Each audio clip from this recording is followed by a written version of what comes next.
Sadhguru, first of all, thank you for having this Conversations with Mystic series in Delhi.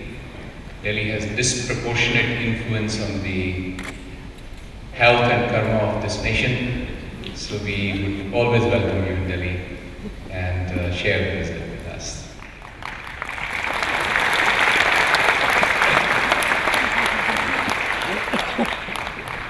First question, Sadhguru.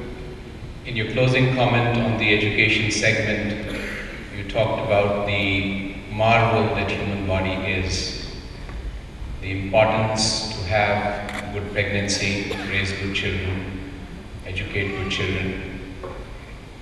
Recent medical research shows that mother's milk for a male child and a female child is different. In fact, it is so magical that if a mother has twins, a male and a female child at the same time, the milk for the male child and the milk for the female child is also different. Did you know that in the culture we have always known this? Your grandmother has always known this. It's just that what we have always known, you have to do $1 billion research today, that's the whole problem.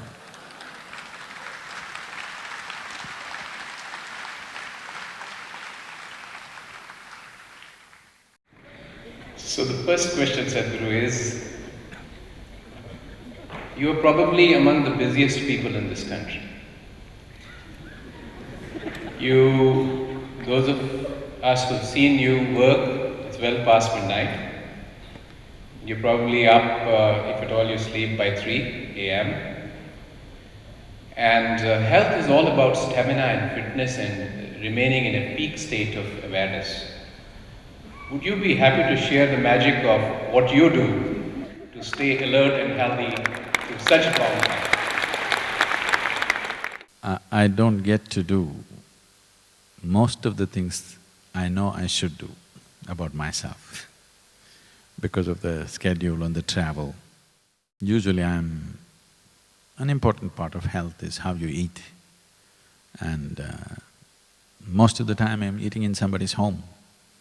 So I have to eat to their satisfaction, not to my health. You know, this is India. Hospitality means you must eat two people's food, not one. So considering all that, I have… the choice is gets quite restricted. So what do I do? What I say right now may not be a practical suggestion because you can't take it as a tip and do this. I do every day on 20 seconds of sadhana. That is, I just let my energies run through a overhaul in the morning, and that's all I do. I have no regular exercise regimen, I don't walk every day, nothing. But since I'm 25 years of age to this day, my weight has not varied more than 2 kilograms.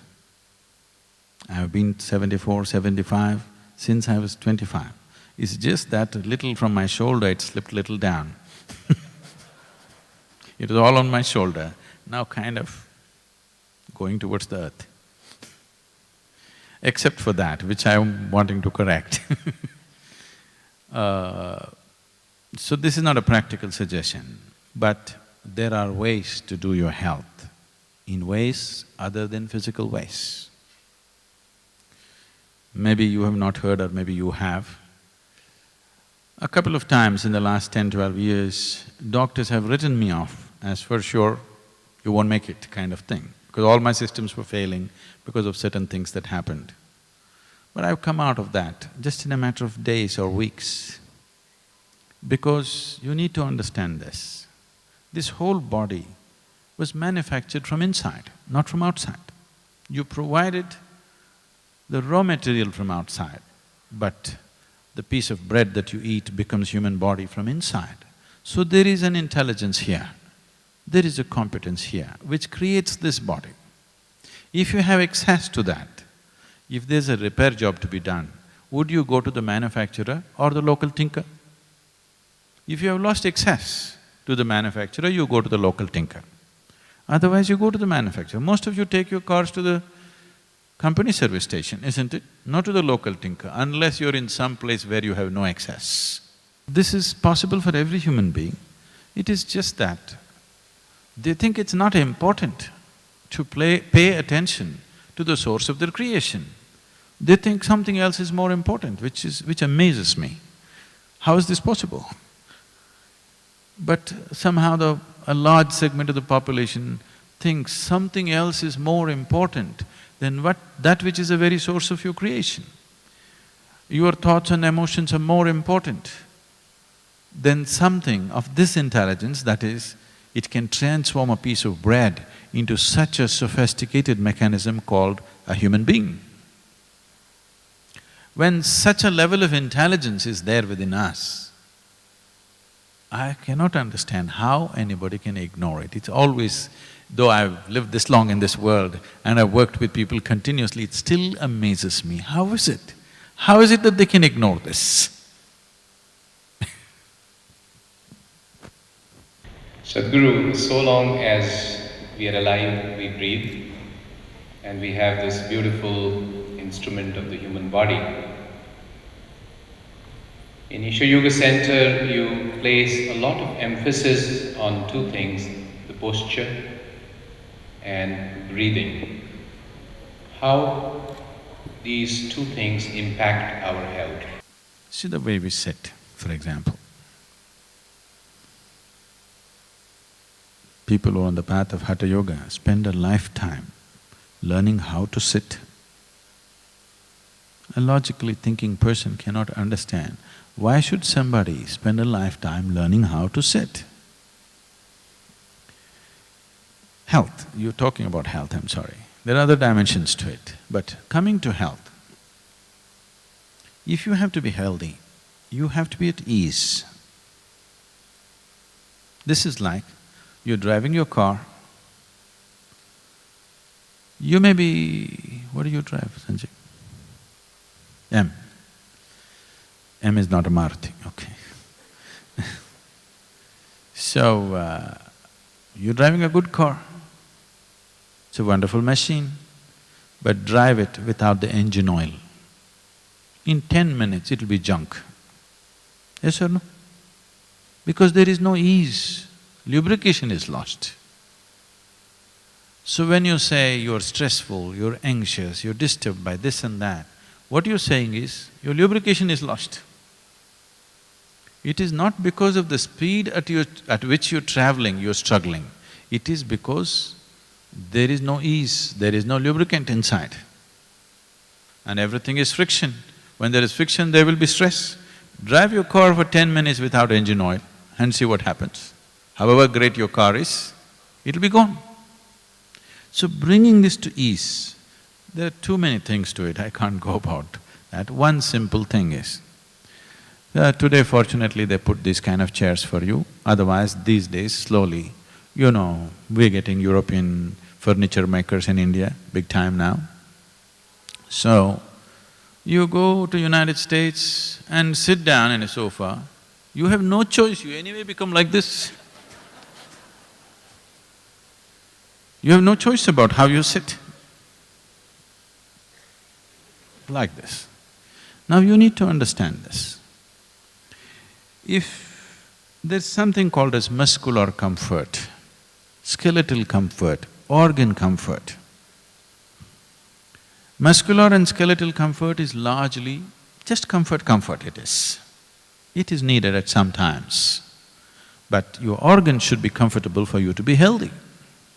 If you take all the vital organs in your body, I'm putting it in a very simplistic way, considering the time. All these vital organs in your body, they are not fixed with clamps and nuts and bolts, they're hanging in nets like this. Only if you sit like this, with your spine erect, your organs are at maximum comfort. You sit like this, they collapse one on top of each other. Now, how do they function well? They will not function well. So in a day, if you're sitting like this for 8–10 hours, you're asking for it. You're just asking for it. It's like you want to drive your car on two wheels. One day if you flip around to show off, it's okay. Every day if you drive like this, it's not going to last. That's happening to your body all the time. So, maintaining a certain level of organ comfort is very important if all these things have to function well. See, you may not be medically diagnosed as diseased or you have an ailment, but I would say, pardon me for my percentages, I would say over 85% of the people do not know what's health. They have not experienced it. Maybe they knew it as children, where they bounced around. If you're healthy, you feel like bouncing around.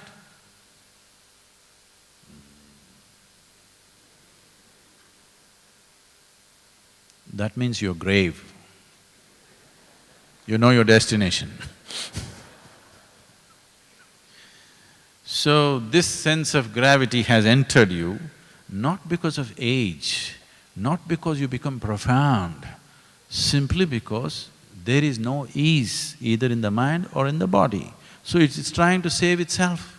It is trying to live in a limited way. It is not trying to live, it is trying to save life and curtail it and hang on for a little while longer. So keeping the body at ease is most important. Coming to mind and other things, there are so many things. Apart from that, if you learn to sit right, you know, in 70s, late 70s or 80s, when you first got your television, you were watching your television, which was a one-channel wonder, and you're watching your favorite program, you know what it was. And suddenly it went boop, boop, boop. Then you go up on the terrace, there is a piece of aluminum there, you try to do this and this, doesn't come. Then very carefully you bring it to that level, suddenly the world pours into your house. Once again the world is back in your sitting room, simply because you got the aluminum piece into the right position. You need to understand, you are who you are only because of what you have perceived, isn't it? Perception means you must be like an antenna. The whole system of yoga is just this, you learn to hold your body right. Now, if I go anywhere, even in India, you know, because they think if you wear Indian clothes, you're archaic, you have to be in Western clothes to be modern. And they'll give me a chair with armrest like this, because they have lost their flexibility, they can't cross their legs, they all sit like this. And every 2 minutes they keep shifting and shifting. If I sit like this, I'll sit the whole day like this, because the body is at ease. Now if I have to think, if I have to perceive, the body has to be in a certain way. They don't perceive anything, they got everything stored in their iPad. It's a very different world. Health is not just physical, there are a whole lot of dimensions to it, isn't it? Unless this human being feels complete in every way, you cannot say he's healthy, isn't it? So we have a phenomenal sense of what human mechanism is. I want you to know this. Being Indians, being in Delhi, which is the capital of India, I want you to know this. This is not my nationalistic fervor. This is a reality. Nowhere else on the planet, no culture at any time in the history of humanity has looked at human mechanism with as much profoundness as we have looked at it here. If you destroy this knowledge, if it is not a living knowledge, it is only with a few people, it is no good. We have to live it. This is the greatest advantage we had. And it is showing in many ways.